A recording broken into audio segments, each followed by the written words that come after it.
China has identified the cause of the mysterious pneumonia outbreak in Wuhan city. It's a new type of coronavirus. We have a new name for the coronavirus, COVID-19. There are now more new cases of coronavirus being reported outside China. Today, a state of national emergency has been declared across New Zealand.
Kia ora everybody, ko Nicole Rosie tōku ingo no Te Ranganui a Kiwa ahau.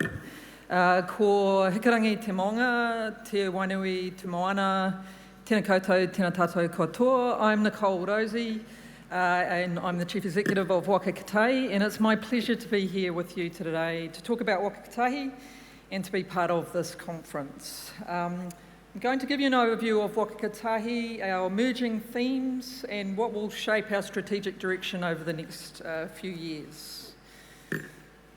Waka Kotahi is emerging from COVID-19 really well positioned as an organisation.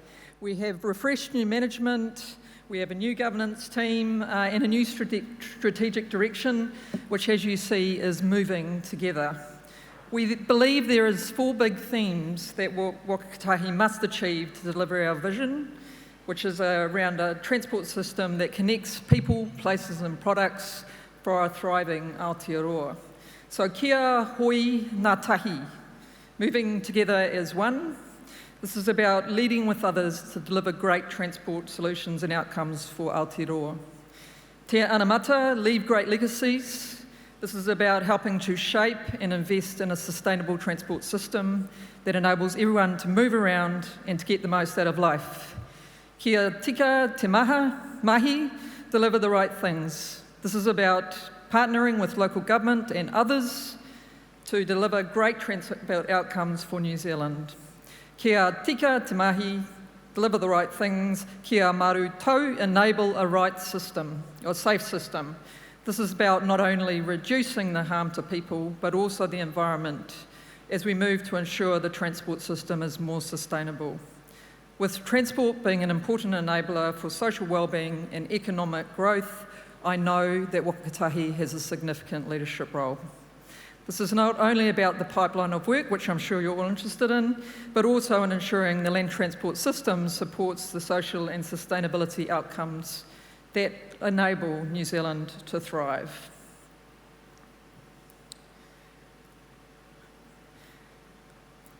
Waka Kotahi cannot succeed in our role alone. To deliver for Aotearoa, we need strong industry and community partnerships. We will not succeed without all being unified in this effort together.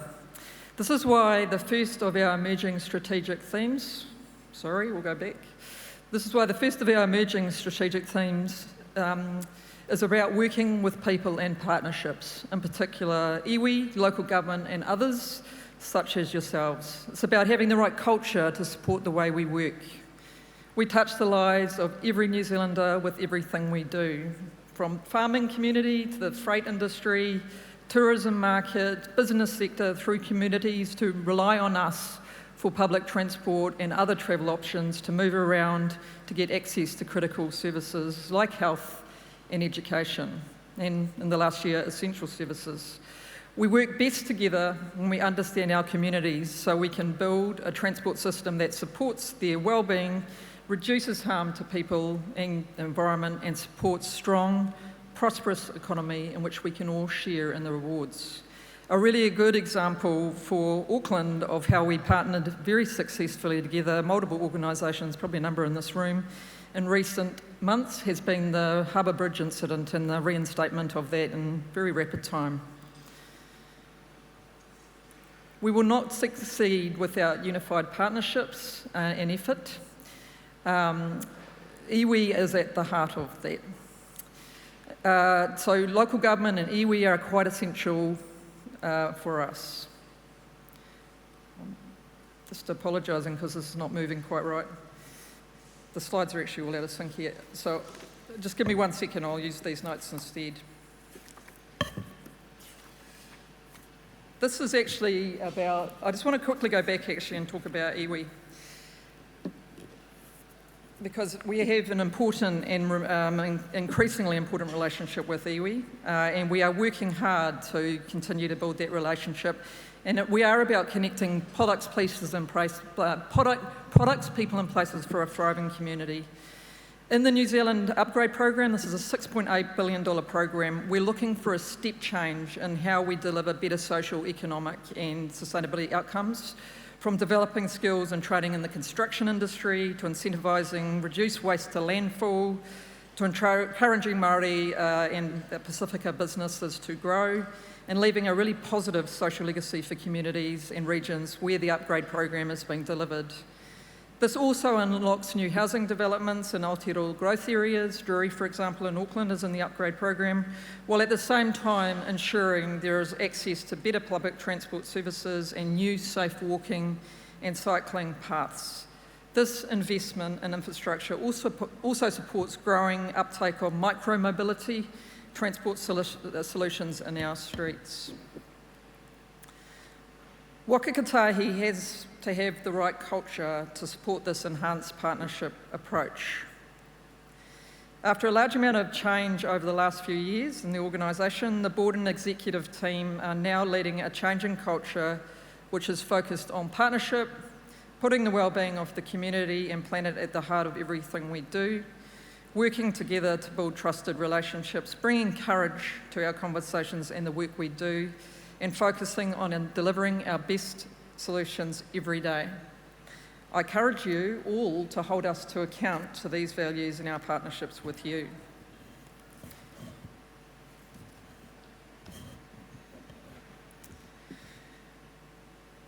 We build for the future generations and leave legacies for our children.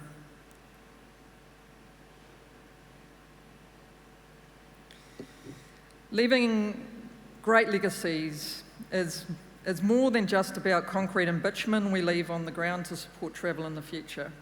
We aim to build a stronger infrastructure contract industry in New Zealand, where we build beyond boom and bust cycles of recent times and support a more sustainable industry that is able to grow its own talent. Our 10-year Arataki work program, including the NLTP, shovel-ready projects and the New Zealand Up, all help us to achieve the outcomes being sought by New Zealanders. Overall, what we do now has a positive long-term impact that maintains and ensures a strong nation. There is a very strong 10-year pipeline of work with forecast expenditure during the next 3 years alone of more than $6.3 billion. This is from the National Land Transport Fund, crowdfunding, including the New Zealand Upgrade Program, shovel-ready projects, and the Provincial Growth Fund. Another $3.5 billion is forecast and will be spent on walking, cycling and public transport services. This includes the work we have been doing on Auckland Light Rail and almost $5 billion on state highway and local road maintenance. Within the GPS, there's also money allocated for heavy rail, coastal shipping within the next 3 years. The challenge with this big program of work is ensuring there is the capacity and capability to deliver now and into the future. The pipeline that we have looks quite different from what has been shown in the last 10 years.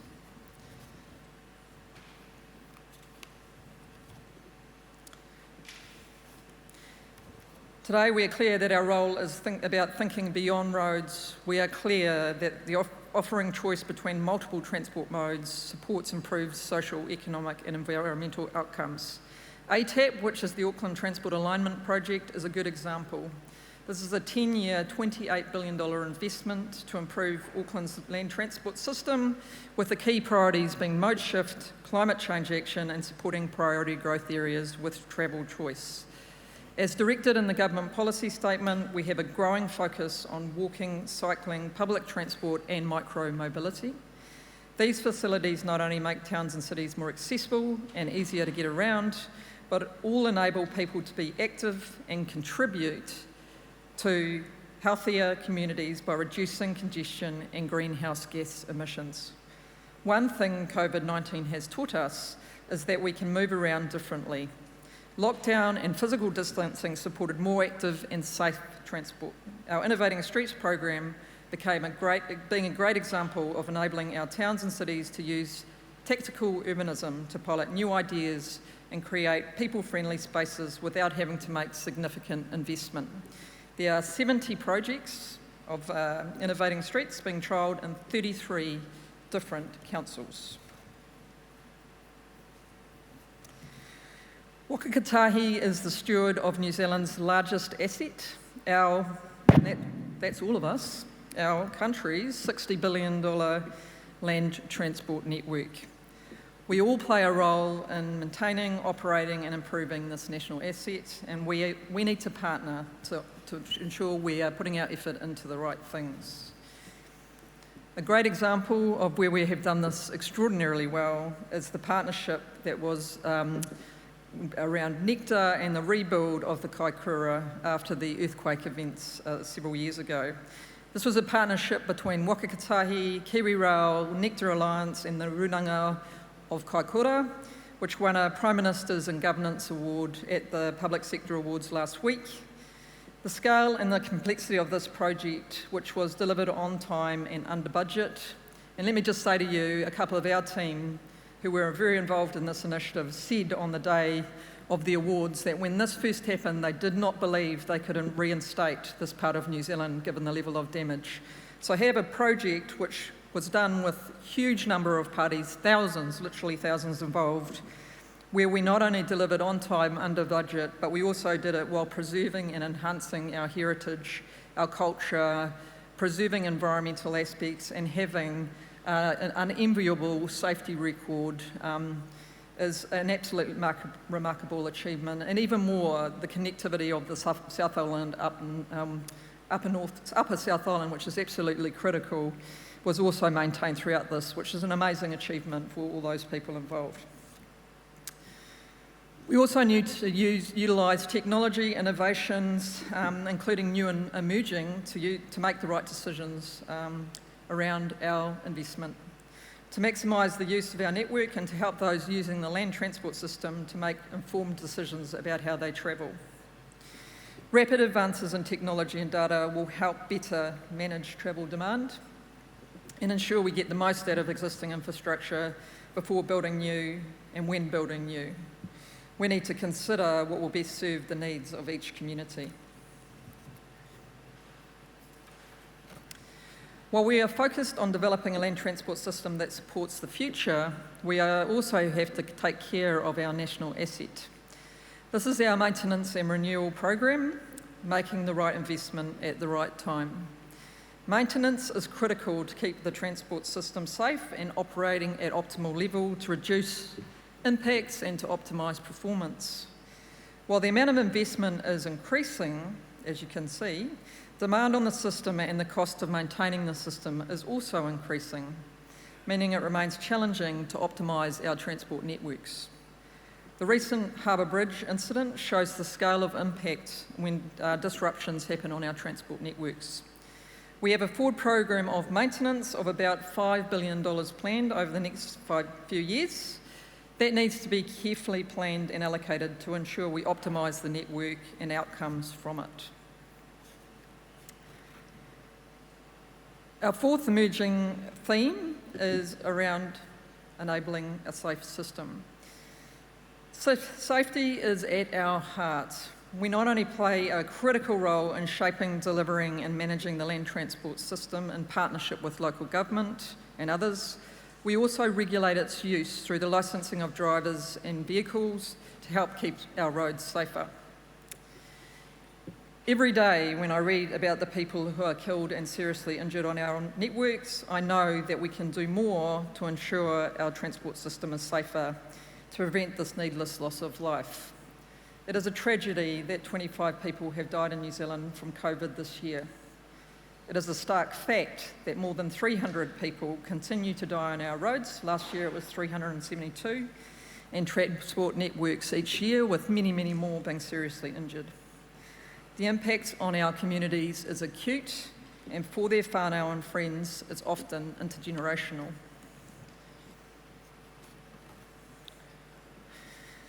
The strategic government priority for the transport network safety is outlined in Road to Zero, which supports a safe system approach, focusing on influencing road and user behaviour and enhancing driver culture remains a critical component of a safe system approach. However, we know from international experience that only focusing on this will not solve the road safety problem. And a few of you will know I have quite a big safety background, so I'm just going to emphasise this point. We need all New Zealanders to agree that it's unacceptable for people to die or be seriously injured on our roads and networks to make the big shift that will change outcomes. This is a leadership challenge. We currently don't have this agreement, particularly in relation to tough decisions we all need to make to lower our speeds. We know that we should be travelling slower over much of our network to make a real difference to safety outcomes. The improved safety outcomes we must achieve will only become a reality when there is a public intolerance for serious trauma and death. This will be what brings about the demand for change. This significant shift requires all of our partners, for example, the police, local government and industry, and all parts of the system to be absolutely united behind the Road to Zero.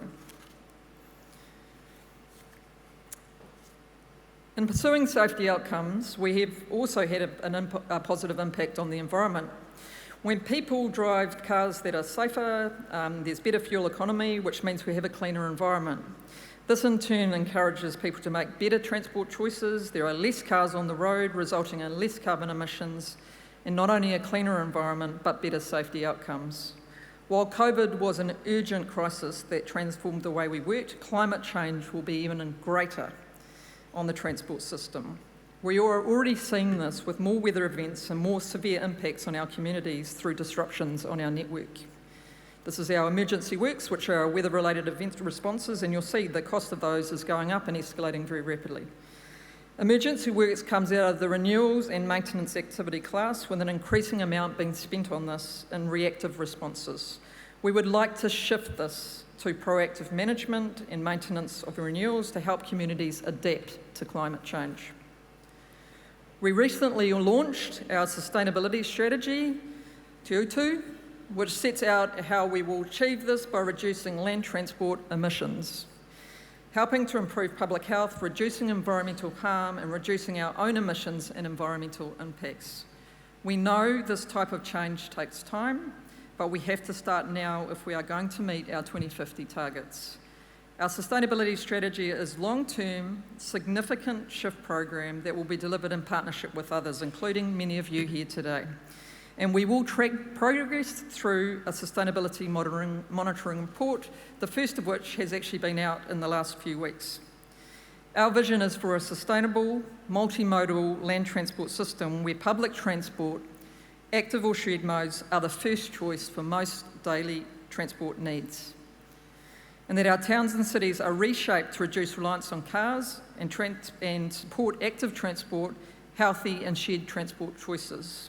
Where people and business require motorised travel, it is low carbon, safe and efficient. It is aspirational, but it is also critical for all of us if we are going to achieve great things for Aotearoa. I know many of you in this room share our vision of moving together. It is by working together with a shared vision and plan for a safer, more accessible, more sustainable infrastructure and national transport network that we will create a better tomorrow for future generations and for us that are here today. Thank you for your time and have a good day.